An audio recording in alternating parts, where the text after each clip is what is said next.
Welcome to Part E.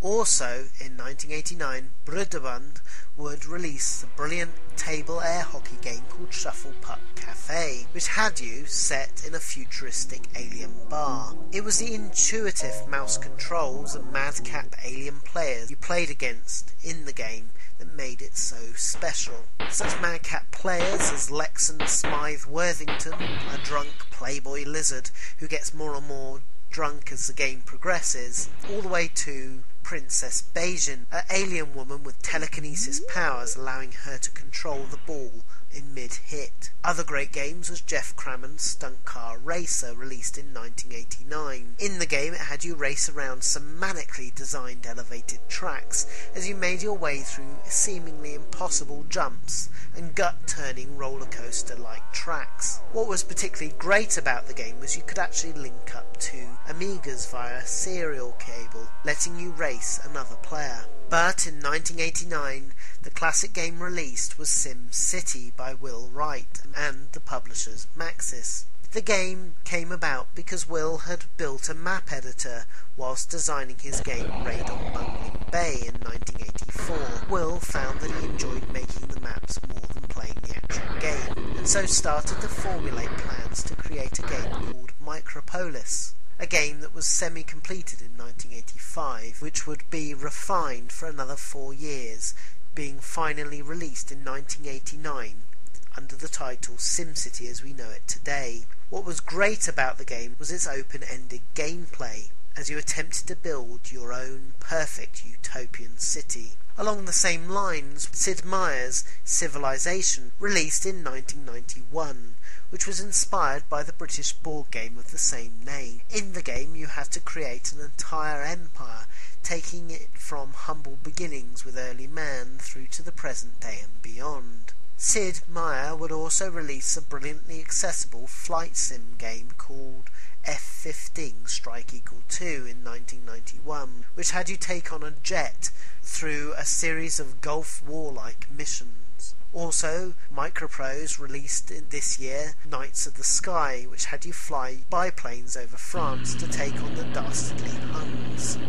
It was a real refreshing change to play this era of flight sim, having real dogfights as opposed to mild distant kills of modern era flight sims. One of the video game developer greats is Peter Molyneux, and it's amazing that his entry into the Amiga happened quite by accident. Back in 1982, Peter would meet Les Edgar, and they would run a computer retail store in Guildford.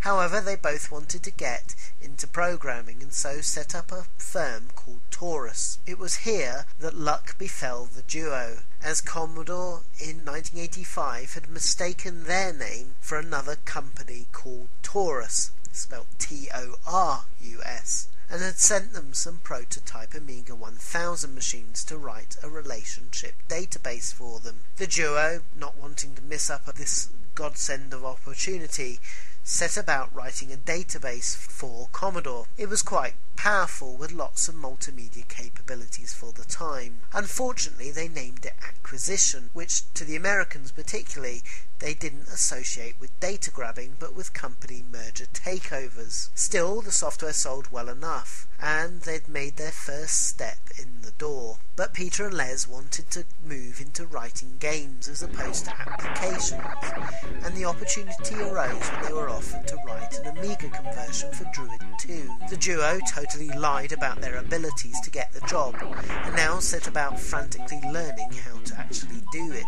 To disassociate the name with Taurus from the new direction of games, the duo needed a new trading name. They decided on Bullfrog, as Taurus was Latin for bull, and so it all fitted rather nicely. After Druid 2, they would release the competent but dull blaster called Fusion in 1988. But it would be their third game, POPULOUS, released in 1989, that would ensure Bullfrog's place in all our gamers' hearts. The game was originally called Creation and was the first God simulator game that had you lead your people, allowing you to change the terrain to help defeat their opponents. As the game progressed and you had more believers, your godlike powers would also increase, allowing you to hurl thunderbolts, erupt volcanoes and cause earthquakes. to help the people on to victory, or destroy them if you felt particularly vindictive.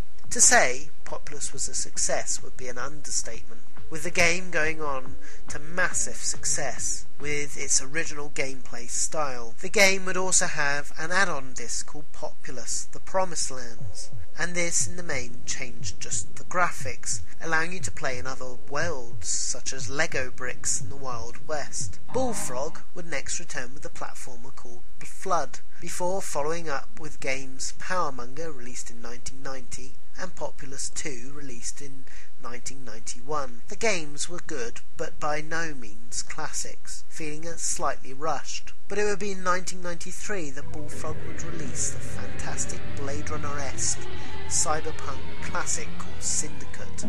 In the game you are set in a dark future where the worlds are run by money-making corporations, in a world where corporate takeover means lots of bloodshed.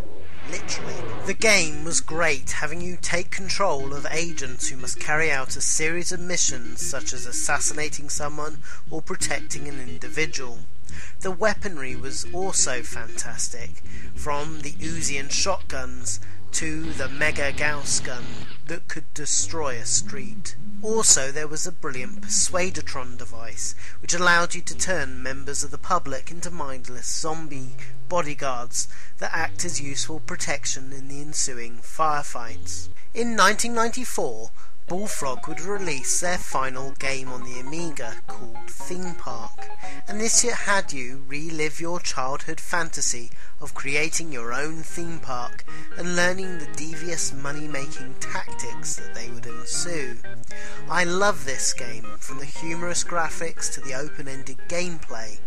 It also makes me understand why they put so much salt on the chips in junk food outlets. After the short-lived but prolific publisher Imagine had crashed and burned in front of a BBC documentary crew back in 1984, a new company had formed from the ashes, headed up by two ex-employees, Ian Hetherington and Jonathan Ellis, who took the two unfinished Imagine games, Bandersnatch and Cyclops, and merged the two into a game called Bratacus in 1986.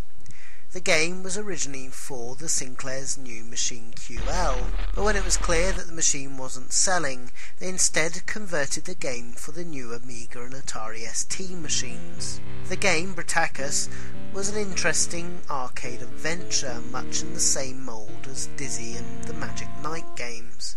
In 1986 they would release Deep Space, and in 1987 they would release Barbarian, which, unlike the Palace games, was a hack-and-slash platform adventure. In 1988 they would take the engine of Barbarian but set it in a futuristic world. Called Obliterator, you played the hero Drac, who must destroy the alien spaceship.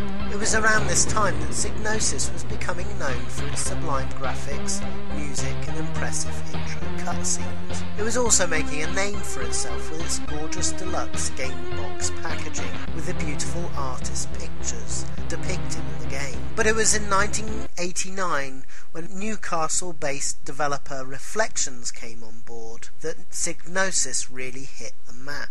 Today best known for Destruction Derby and Driver games, back then Reflections were only known for a relatively obscure BBC micro game called Ravenskull. But in 1989, armed with the power of the Amiga, they would release Shadow of the Beast, or also known as just Beast.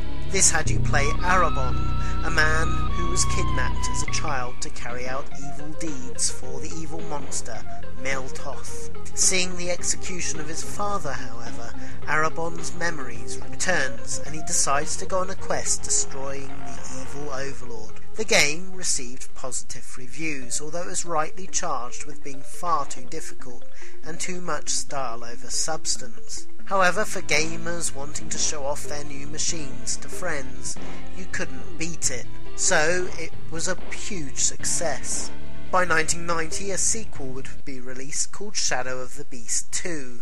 This continued with the highly polished visuals and great music, but again it was far too hard and frustrating to play. By 1992, the third and final game in the trilogy was released, called Shadow of the Beast 3, and gameplay-wise this was by far and away the best of the trilogy.